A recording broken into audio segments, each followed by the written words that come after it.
Bonjour les gens, moi c'est Johanna, bienvenue sur ma chaîne YouTube Les Chroniques sans frontières. Cette semaine, les singes de la sagesse s'attaquent au code du travail.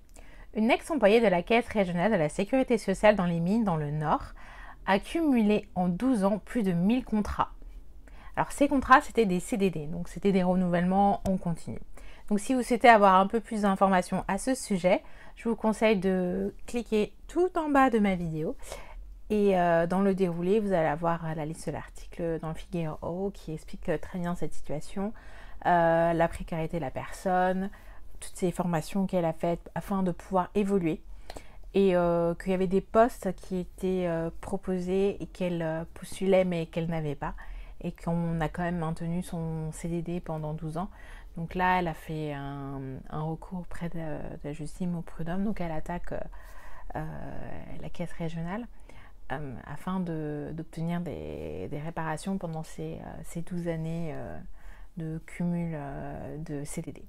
Petite explication avec une ex-ministre du Travail, Myriam El Khomri, qui va essayer de nous expliquer un petit peu ce que c'est que la différence entre CDD, CDI, on ne sait pas trop, on la laisse gérer. Pour moi, il n'y a pas de baisse de CDI. C'est le CDD. contrat qui est utilisé. Le CDD d'ailleurs, au niveau D'ailleurs, c'est européen, combien le CDD on peut le renouveler combien de fois le CDD? 3 fois. Combien? Jusqu'à 3 ans. Non mais combien? Madame El Khomri? Un CDD. 3 fois? Vous êtes certaine de ça? Un CDD, combien? Un CDI peut être un CDD peut être requalifié en un CDD. Pardon. Un CDD. Alors là, parce que je comprends plus. Un CDD peut être requalifié en CDI quand justement le cadre du recours au CDD n'a pas été Mais dites-moi, il peut être renouvelé combien de fois le CDD? Il peut être renouvelé plusieurs fois. Combien de fois? Maximum? Je ne pourrais pas vous le dire. Parce que vous ne le savez pas. 2 fois. Il peut être renouvelé 2 fois. Savez-vous depuis quand?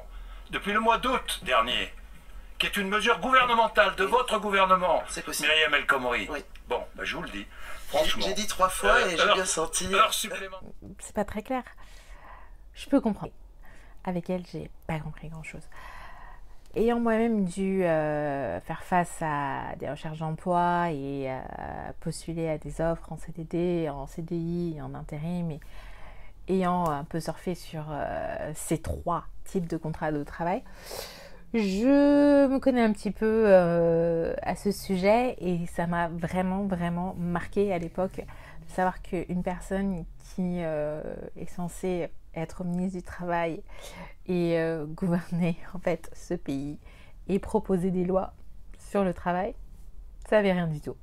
Sur le nombre de fois le renouvellement du CDD pouvait être fait et la durée, c'est aberrant. Autant que ce soit le ministre de la Santé, soit, c'est peut-être pas son domaine, mais que ce soit la ministre du Travail, c'est quand même assez fort. Petite parenthèse El Khomri, pour ceux qui sont un petit peu curieux de savoir ce qu'elle devient. Notre bien chère dame qui est responsable de la loi El Khomri, la loi travail qui est passée à coup de 49.3, a essayé de passer en tant que députée à l'Assemblée nationale.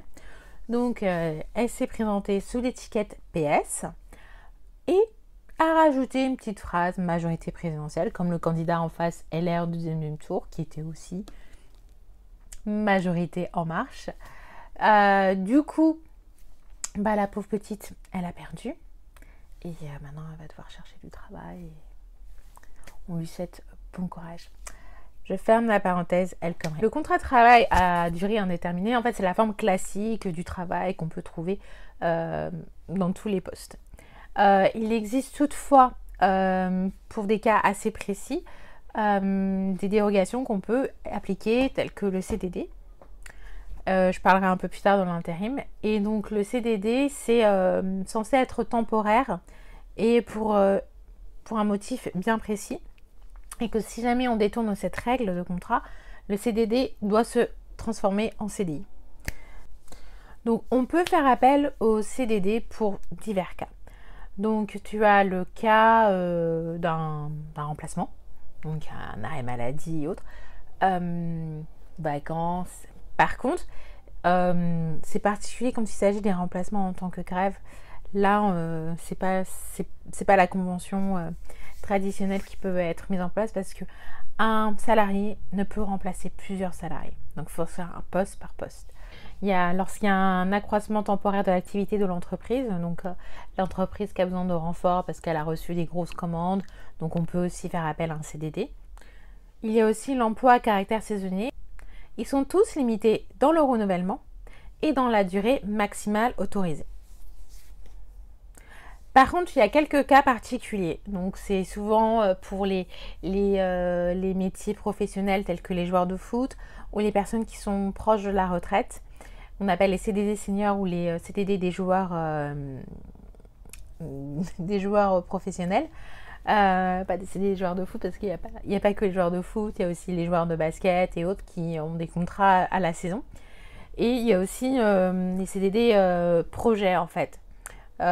C'est pour des actions précises, un projet qui est fait par l'entreprise et qu'ils ont besoin d'embaucher pendant maximum 36 mois quelqu'un qui soit compétent pour des tâches bien précises, pour les accompagner pour le lancement ou la structure de leur projet. Donc ça, c'est plutôt des projets cadres ou ingénieurs.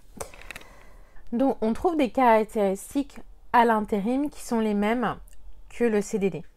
Donc ce soit au niveau de la durée du travail, le renouvellement, c'est pareil, tout est contrôlé, donc c'est 2 renouvellements maximum et pas plus de 18 mois.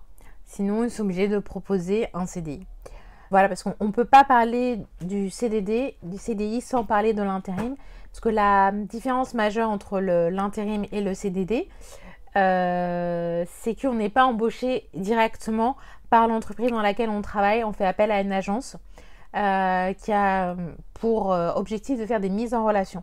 Donc c'est une prestation de service, donc on est payé directement par l'agence intérim entre le 10 et le 15 du mois suivant. Et du coup, c'est l'agence intérim qui paye les charges de l'entreprise. Donc c'est un mode de fonctionnement qui est un petit peu différent dans le fond et dans la forme, mais qui est très souvent utilisé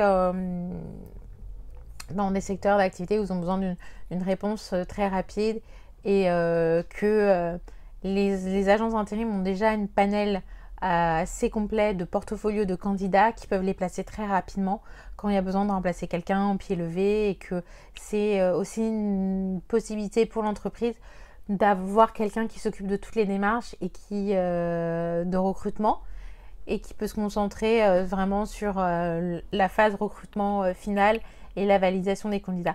Même si on sait très bien que les entreprises font appel aux agences de recrutement pour du CDD et du CDI, mais ils n'ont pas la responsabilité directe en termes de ressources humaines de s'occuper de la paye et des paiements. Donc c'est une tâche en moins à faire, ils peuvent juste payer leur prestataire et le prestataire s'occupe un peu du tout, mais il paye bien sûr ce service. On entend souvent des avantages des CDD et de l'intérim en disant « Waouh, c'est génial à la fin de leur contrat, ils touchent 10% de plus sur leur salaire. Ouh, c'est la fête. Les intérims, c'est encore pire. Hein. Tu gagnes bien ta vie en étant intérimaire, avec tous les IFM et les primes, tout ça que tu touches. Ah ouais, t'es génial. Non, en fait, il y a quand même des petits inconvénients à l'intérim. Premièrement, c'est que en tant qu'intérimaire, quand tu es en vacances, c'est des congés sans solde. Donc, quand tu es en CDI, voire en CDD, quand tu poses des congés, eh ben, tu es payé pendant tes congés, donc tu n'as pas de problème de rentrée d'argent. Et les vacances intérimaires, ce que les gens appellent entre deux missions, c'est un temps où on ne se repose pas. Notre CV, on est constamment obligé, je parle en tant qu'intérimaire, parce que je suis à nouveau intérimaire et je l'ai été. Tu es constamment obligé de chercher du travail pendant tes périodes d'émission et essayer de caler dans tes journées qui sont forcément longues des entretiens téléphoniques ou bien des entretiens en face à face pour éviter que tu aies des trop longues périodes d'attente entre chaque mission.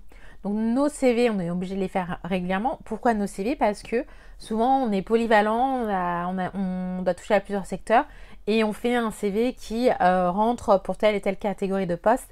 Et on a tellement de missions qu'on est obligé de faire un tri et vraiment choisir ce qui est le plus apte pour chaque poste. Moi, si je mettais réellement toutes mes expériences professionnelles sur un CV, il ferait 3-4 pages.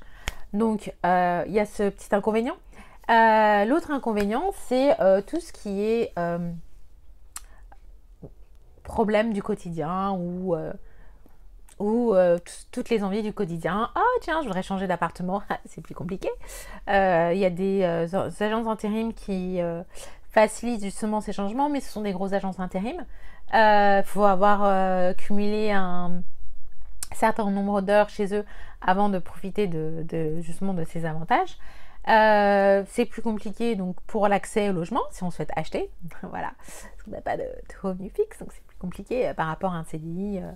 Déjà, c'est compliqué même pour un CDI d'accéder au logement et à la propriété. Donc, si on souhaite être locataire ou être justement propriétaire, alors imaginez ce que c'est que quelqu'un qui est intérimaire ou qui a ça de fiche de paye ou pendant un an parce qu'il y a plusieurs entreprises et il peut faire plusieurs entreprises dans le même mois et que ça que c'est pour une semaine. Parce que tous les contrats en intérim ne sont pas forcément des longs contrats. Donc, il y a des contrats en intérim de 1 jour. Donc, c'est la paperasserie pour 1 jour. Il y a des missions de CTD de demi-journée. Par exemple, les hôtels d'accueil événementiels, parce que je l'ai fait dans ma jeunesse, c'est un gros tas de contrats parce que c'est des mini-contrats à la journée ou pour la mission qui est vraiment très courte. Pour chaque événement, chaque salon, c'est des contrats différents à signer. Et du coup, ça fait beaucoup de paperasserie. Ensuite, les autres inconvénients majeurs, c'est tout ce qui est santé. Et oui, voilà, la mutuelle. On n'a pas forcément une très bonne mutuelle. Beaucoup d'agences d'intérim permettent l'accès d'une mutuelle par leur biais. Mais bien souvent, beaucoup d'intérimaires ont leur propre mutuelle, donc elles payent plein pot en tant qu'individuel et n'ont pas l'aide salariale au quotidien pour la payer. Et il y a des agences qui sont très bien parce qu'elles permettent de payer un prorata sur les heures d'heure qu'on a travaillé. Donc il y a aussi un inconvénient santé. Et pour voyager aussi, les vacances, non, on n'a pas trop de vacances. Dans la mesure où on est en recherche constante de trouver un emploi et que on peut pas dire bon bah tiens dans 2 mois je vais prendre des vacances parce que on sait jamais par rapport aux missions, ils vont peut-être pas accepter nos congés.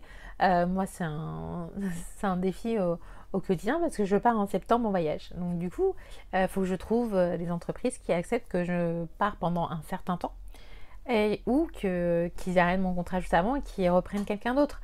Ils vont préférer prendre forcément quelqu'un qui est disponible du début jusqu'à la fin de la mission pour éviter ce genre de désagréments, tout simplement.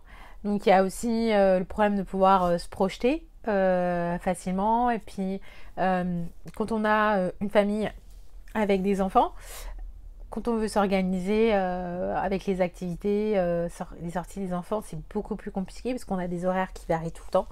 Donc une mission va nous demander d'être là, notre mission va être un peu plus flexible. Donc ce sera un peu plus simple pour justement gérer un peu la vie privée et la vie professionnelle, mais c'est pas toujours le cas. Tandis que quand on est en CDI, c'est plus facile d'avoir vraiment des horaires fixes et d'avoir un programme bien défini pour toute la famille. L'avantage d'être intérimaire, c'est vrai que si l'entreprise ne nous plaît pas, on se dit bon j'ai plus que quelques semaines ou quelques jours à tenir et puis on essaiera de trouver mieux. Et puis c'est vrai qu'on est beaucoup recherché sur le marché du travail parce qu'on a tendance à s'adapter très vite. On connaît différents outils informatiques puisque toutes les entreprises ne suivent pas le même procédé. Donc c'est vrai que c'est une valeur en plus pour l'entreprise d'avoir un intérimaire qui peut reprendre au pied levé et assurer son travail. Mais après, pour les intérimaires, ce qu'il faudrait vraiment souligner, c'est notre précarité. Donc oui, on touche une prime de précarité, mais c'est pas un bonus, c'est un dû. Le fait d'être à la merci des besoins en attente, Bien souvent, les intérimaires, elles ne sont pas inscrites que dans une seule agence intérim. Elles sont inscrites dans plusieurs agences intérim, donc il y a toute une organisation à voir. Sinon on s'en sort pas, c'est pas possible de jongler, d'essayer, d'espérer, de faire les entretiens, parce qu'il faut pas croire que c'est parce qu'on est intérimaire et que c'est pour une mission d'1 mois qu'on va faire juste un entretien, on va être prise. Non, moi j'ai eu des missions de même pas d'environ 10 jours et j'ai dû passer tout un nombre d'entretiens juste pour la mission, parce que plus les postes y sont élevés, plus les exigences elles y sont, et plus ils veulent s'assurer que l'intérimaire pourra faire leur travail. Donc on a les mêmes processus que pour un CDI en termes d'entrée dans l'entreprise, seulement ils savent que c'est pour une période courte, c'est la seule différence. Et donc les exigences ne vont pas nous demander quand est-ce que vous voyez dans 5 ans dans notre entreprise, on n'a pas ce genre de questions. Mais il ne facilite pas non plus les entretiens juste parce qu'on est intérimaire.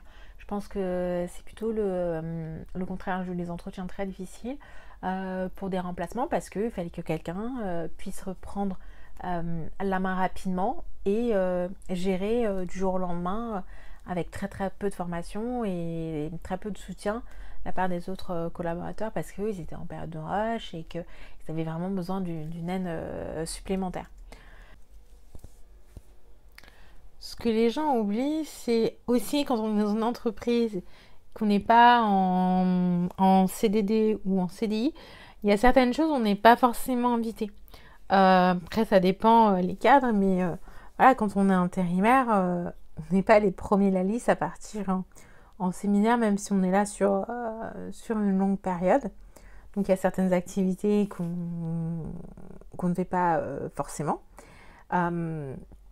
Si on travaille dans une entreprise qui a une grosse structure et qui a cafétéria par exemple, on n'a pas forcément accès au même tarif.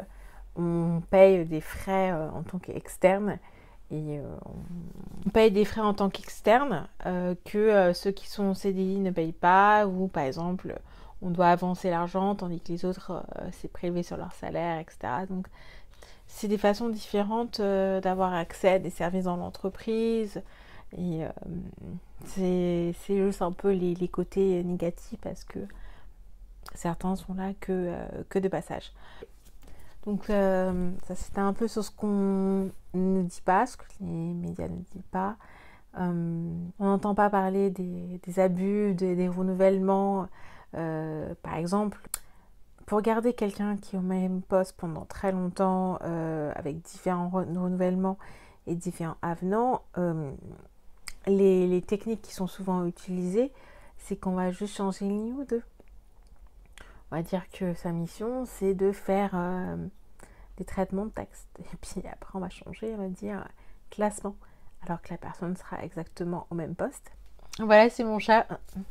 C'est mon chat qui vient de passer, faire un petit coucou, et qui s'est posé juste à côté de moi. Donc il aime bien se balader, donc vous risquez de le voir apparaître plus d'une fois dans mes vidéos.